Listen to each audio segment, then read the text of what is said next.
ICT concept सिखाने जा रहा हूं जिसकी आपको एक प्रॉफिटेबल ट्रेडर बनने के लिए जरूरत है। मैंने आईसीटी को काम करने के लिए बहुत सालों तक मेहनत की, लेकिन जब भी मैंने सभी आईसीटी कॉन्सेप्ट की एक सरल और प्रभावी लिस्ट बनाई तो सब कुछ बदल गया। और यही कारण है कि मैं इस तरह लगातार मुनाफा कमा पा रहा हूं। तो अगर आप ऐसे व्यक्ति हैं जो सिर्फ जानकारी नहीं बल्कि उसे लागू करना चाहते हैं, तो आप सही जगह पर हैं। अब पहले कॉन्सेप्ट पर आते हैं। मैं चाहता हूं कि आप लोग मुझसे एक वादा करें। अगर मैं आईसीटी को इतना सरल बना दूं कि यह आखिरकार काम कर जाए, क्या आप लगातार बने रहने और चीजों को सरल रखने के लिए प्रतिबद्ध हो सकते हैं? अगर जवाब हाँ है, तो आप सही जगह पर हैं। तो आज मैं आपको liquidity, market structure, market maker model, power of 3 इन सबको एक साथ एक प्रॉफिटेबल स्ट्रेटेजी में कैसे इस्तेमाल करें और किस टाइम फ्रेम का इस्तेमाल करें, सब कुछ सिखाने जा रहा हूं। हमारी लिस्ट में सबसे पहले लिक्विडिटी है, जो सभी आईसीटी कॉन्सेप्ट की नींव है। आपको यह समझना होगा कि कीमत हमेशा लिक्विडिटी की ओर बढ़ रही है, क्योंकि यहीं पर सबसे ज्यादा स्टॉप लॉस होते हैं और बड़े मार्केट पार्टिसिपेंट्स रिटेल ट्रेडर्स को मैनिपुलेट करने वाले हैं। इस तरह वे अपने स्टॉप लॉस ले सकते हैं और पोजीशन बना सकते हैं। लिक्विडिटी के दो प्रमुख प्रकार हैं। हमारे पास एक्सटर्नल है जो स्विंग हाई पर है, और हमारे पास इंटरनल है जो फेयर वैल्यू गैप पर है। अगर आपको नहीं पता कि फेयर वैल्यू गैप क्या होता है, तो यह तब होता है जब हमारे पास एक बड़ी कैंडल होती है जो कैंडल के ठीक यहाँ उसकी विक के बाद और उसकी विक से पहले वाली कैंडल के बीच गैप बनाती है। यह एरिया एक फेयर वैल्यू गैप होता है। हमेशा याद रखें कि कीमत एक लिक्विडिटी पूल से दूसरे लिक्विडिटी पूल तक चुंबक की तरह चलती है, इसलिए यह IRL से अल तक जाती है। एक बार जब कीमत फेयर वैल्यू गैप से स्विंग पॉइंट पर आ जाती है, अगर हम एक नया फेयर वैल्यू गैप बनाते हैं, तो आप उम्मीद करते हैं कि मार्केट फिर से उसमें ट्रेड करेगा, और एक बार ऐसा हो जाने पर हम उम्मीद करते हैं कि यह अगले स्विंग पॉइंट पर वापस ट्रेड करेगा। ऐसा इसलिए है क्योंकि मार्केट हमेशा लिक्विडिटी के एक पॉइंट से दूसरे पॉइंट पर जा रहा होता है। जैसा कि आप देख सकते हैं, बाजार इस ऊंचाई तक जाता है और यह पैटर्न जारी रहेगा क्योंकि बाजार इसी तरह काम करता है। लिक्विडिटी शक्तिशाली है, लेकिन इसे समझना सिर्फ पहला कदम है। इसका उपयोग करके व्यापार करने और निष्पादित करने के लिए आपको बाजार संरचना की आवश्यकता होती है। यदि आप एक संकेत पा सकते हैं जो आपको बताता है कि रुझान कब खत्म हो गया है या कब इसके जारी रहने की संभावना है, तो क्या इससे आपके व्यापार का तरीका बदल जाएगा? सीधे शब्दों में कहें तो बाजार संरचना ऊंचाई और चढ़ाव की एक श्रृंखला है, लेकिन सभी ऊंचाई और चढ़ाव समान नहीं होते हैं। इसलिए हमें यह बताने के लिए हेरफेर और विस्थापन नामक एक उपकरण का उपयोग करना होगा कि हमें किस पर ध्यान देना है। अब सबसे पहले मैं चाहता हूं कि आप ध्यान दें कि उच्च और निम्न में से किसे वर्गीकृत किया गया है। इस उदाहरण में मैं चाहता हूं कि आप ध्यान दें ऐसी कोई भी चीज जिसके दोनों ओर उच्च निम्न हो,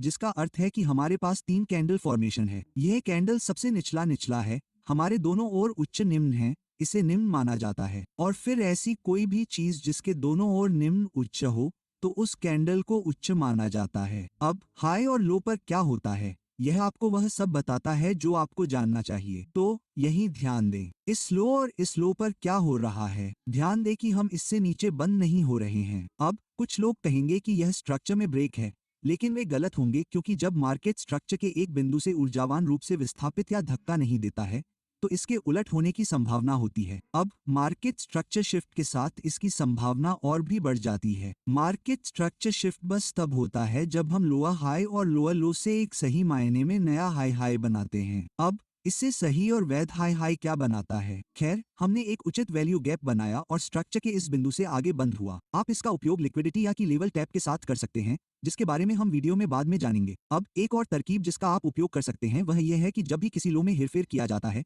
जिसका अर्थ है कि हम ऊर्जावान रूप से इसे पार नहीं करते हैं और आपको रिवर्सल पैटर्न मिलता है, तो आप उस हाई को टारगेट कर सकते हैं जो अपना काम करने में विफल रहा। क्योंकि यह ऊंचाई ठीक है, इसका काम हमें और नीचे धकेलना था और यह और नीचे जाने में विफल रहा, तो यह हमें ट्रेडों के लिए एक अच्छा लक्ष्य देता है। अब जब आपने लिक्विडिटी और मार्केट स्ट्रक्चर के बारे में जान लिया है, तो आइए इन अवधारणाओं का उपयोग करके पैसे बनाने के तरीके में इनका संयोजन करें, जो कि मार्केट मेकर मॉडल है। अब अगर आपने कभी ऐसा ट्रेड पकड़ा है जो एकदम सही लग रहा था और फिर आप रुक गए और यह आपके बिना ही चलता रहा, तो यह समझाने जा रहा है कि ऐसा क्यों हुआ और उस गलती को हमेशा के लिए ठीक कर दिया। अब मैं इसके महत्व पर पर्याप्त जोर नहीं दे सकता। मेरा मतलब है, बस एक पल के लिए कल्पना करें कि आखिरकार इन स्टॉप हंट्स में फंसने के बजाय इनका अनुमान लगाना कैसा लगेगा। तो हम जानते हैं कि कीमत उचित मूल्य अंतराल से स्विंग पॉइंट तक जाती है, लेकिन आप वास्तव में इस चाल पर पैसे कैसे कमाते हैं? उच्च समय सीमा पर हम देखते हैं कि मूल्य उचित मूल्य अंतराल में व्यापार करता है और सीधे लिक्विडिटी में चला जाता है, लेकिन निचला समय सीमा एक अलग कहानी बताती है। आप जिस चीज को मार्केट मेकर मॉडल के लिए देखना चाहते हैं वह है आपके उचित मूल्य अंतराल तक नीचे जाने के रास्ते में बस 2 या अधिक समीकरण। अब कंसोलिडेशन तब होता है जब कीमत साइडवेज मूव करती है। बहुत सारे ट्रेडर यहाँ पहले ही आ जाते हैं,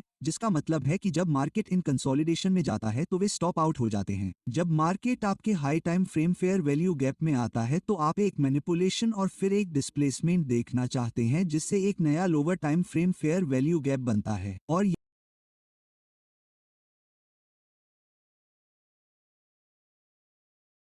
यहीं पर आप ट्रेड में एंट्री कर सकते हैं और फिर उस high time frame swing point पर प्रॉफिट ले सकते हैं। तो यह आपको इस इंटरनल लिक्विडिटी से एक्सटर्नल लिक्विडिटी में मूव को पकड़ने में मदद करता है। अब एक और तरकीब यह है कि जब भी आप लो के नीचे आते हैं तो यह एक्टिवेट हो जाता है। अगर आप बुलिश हैं तो आप इसे एक संभावित मैनिपुलेशन की तरह देखते हैं, और अगर आप वहां देखते हैं तो आप सेटअप में बाद में भी ट्रेड पकड़ सकते हैं या रिस्क कम करने के लिए अपने स्टॉप को ट्रेल अप कर सकते हैं। तो आइए इस उदाहरण पर एक नजर डालते हैं। हमारे पास से कंसोलिडेशन है और फिर हमारे पास यहाँ एक और कंसोलिडेशन है। नीचे हम एक मैनिपुलेशन देखते हैं और फिर मार्केट हाई से डिस्प्लेस होता है। तो इस समय आप किसी एक एंट्री मॉडल का इस्तेमाल करके लॉन्ग जाने पर विचार कर सकते हैं, जिसके बारे में मैं आपको वीडियो में बाद में बताने जा रहा हूँ। और जब भी मार्केट लो पर आता है तो आप उम्मीद करते हैं कि यह फेक आउट होगा और मार्केट के ऊपर की तरफ बढ़ने की संभावना है। अब याद रखें, यह एक high time frame fair value gap है जो low time frame market maker model से अलग है। अब मुझे याद है, जब भी मैं ट्रेडिंग शुरू करता था तो मैं अपने ट्रेड को देखता था और सोचता था कि उनमें से कुछ क्यों फट गए और अच्छे ट्रेड थे, जबकि अन्य रुक गए और बहुत धीमी गति से चल रहे थे। और यहीं पर 3 की शक्ति काम आती है और यह सबसे शक्तिशाली अवधारणाओं में से एक है। इसने मुझे केवल 3 की शक्ति का उपयोग करके एक ही दिन में $41,000 बनाने में मदद की। 3 की शक्ति बहुत सरल है। यह बताता है कि बाजार संचय से स्टॉप रन और रिवर्सल तक जाता है। अब अगर आप यहाँ देखें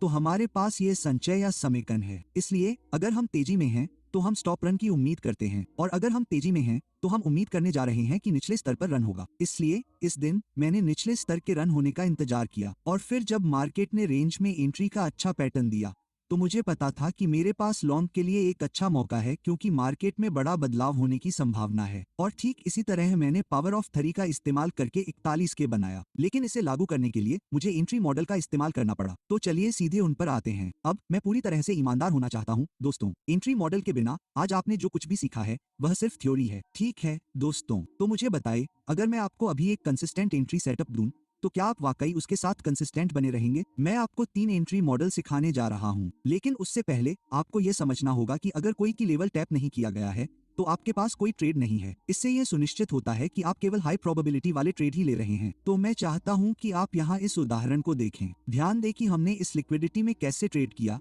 लेकिन मार्केट डिस्प्लेस नहीं हुआ, यानी इसने उचित वैल्यू गैप नहीं बनाया। तो इससे हमें अंदाजा हो जाता है कि हम फिर से उस ऊंचाई तक ट्रेड कर सकते हैं जो एक नया निचला स्तर बनाने में विफल रही। अब इससे एक प्रमुख स्तर के रूप में देखा जा सकता है, क्योंकि यह बाहरी रेंज लिक्विडिटी है, और अगर इस रेंज के बीच में हमारे पास उचित मूल्य अंतर नहीं है तो इसका मतलब है कि बाजार तरलता के एक क्षेत्र से दूसरे क्षेत्र में जा सकता है। अब यहाँ ध्यान रखने वाली एक और बात यह है कि केवल यही नहीं, बल्कि हम इस तेजी वाले उचित मूल्य अंतर के अंदर भी ट्रेड कर रहे हैं। इसलिए अगर बाजार उस समय 2 प्रमुख स्तरों पर ट्रेड कर चुका है तो आप ट्रेड देखने के लिए निचले समय सीमा तक स्केल डाउन कर सकते हैं। तो हम जिस पहले एंट्री मॉडल के बारे में बात करने जा रहे हैं वह है इन्वर्टेड फेयर वैल्यू गैप। एक बार जब बाजार आपके उच्च समय सीमा पर एक प्रमुख स्तर पर पहुंच जाता है, जैसा कि हमने यहाँ देखा है, तो आप जिस चीज पर नजर रखना चाहते हैं वह है उचित मूल्य अंतर का उस स्तर तक नीचे जाना। अब यहाँ ध्यान दें कि हमारे पास एक उचित मूल्य अंतर था। इस उचित मूल्य अंतर का क्या हुआ? खैर, बाजार ने इसके माध्यम से एक मोमबत्ती बंद कर दी। इससे पता चलता है कि बाजार में तेजी का रुख है, क्योंकि अगर बाजार में मंदी होती तो ऐसा नहीं होना चाहिए। और अगर बाजार इन प्रमुख स्तरों पर तेजी दिखा रहा है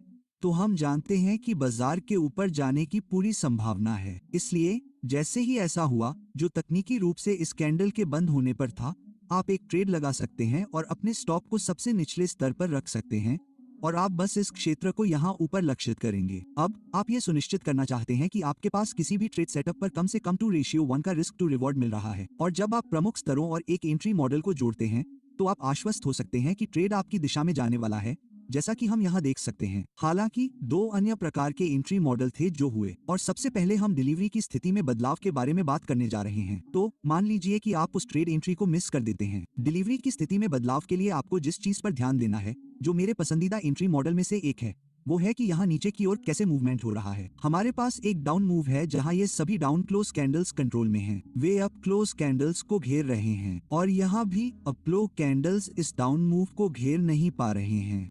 लेकिन देखिए आगे क्या होता है। मार्केट इस डाउन मूव को घेर लेता है, यहाँ डिलीवरी की स्थिति में बदलाव होता है और उस समय आप ट्रेड में एंट्री कर सकते हैं। अब इस समय कुछ और भी हो रहा है और वह है मार्केट स्ट्रक्चर में बदलाव, क्योंकि अगर आप यहाँ ध्यान दें तो हमने इस हाई को निकाल लिया है और इसके जरिए एक उचित वैल्यू गैप बनाया है। तो उस समय आप बस उसी के आधार पर ट्रेड में एंट्री कर सकते हैं। तो जब भी आपको ये पैटर्न या इन्वर्टेड उचित वैल्यू गैप मिले तो आप इन पैटर्न के कंफर्म होने पर मार्केट में एंट्री कर सकते हैं, अपने स्टॉप को सबसे निचले लो पर रख सकते हैं और फिर उस हाई को टारगेट कर सकते हैं जो आपको हायर टाइम फ्रेम से मिला है। जैसा कि मैंने पहले कहा था, टाइम फ्रेम अलाइनमेंट बहुत जरूरी है। तो यह सूची मुख्य स्तर से लेकर प्रवेश समय सीमा तक व्यवस्थित है। इसका मतलब है कि अगर आप साप्ताहिक IRL या उचित मूल्य अंतर या साप्ताहिक स्विंग पॉइंट का उपयोग करते हैं तो आप अपने मार्केट मेकर मॉडल या प्रवेश मॉडल को देखने के लिए 4 घंटे का उपयोग करेंगे। अब इसका स्क्रीनशॉट लें। इस तरह आपके पास ये होगा और आप लगातार ट्रेड कर सकते हैं। अब आपके पास एक पेशेवर की तरह ICT ट्रेडिंग शुरू करने के लिए आवश्यक सब कुछ है,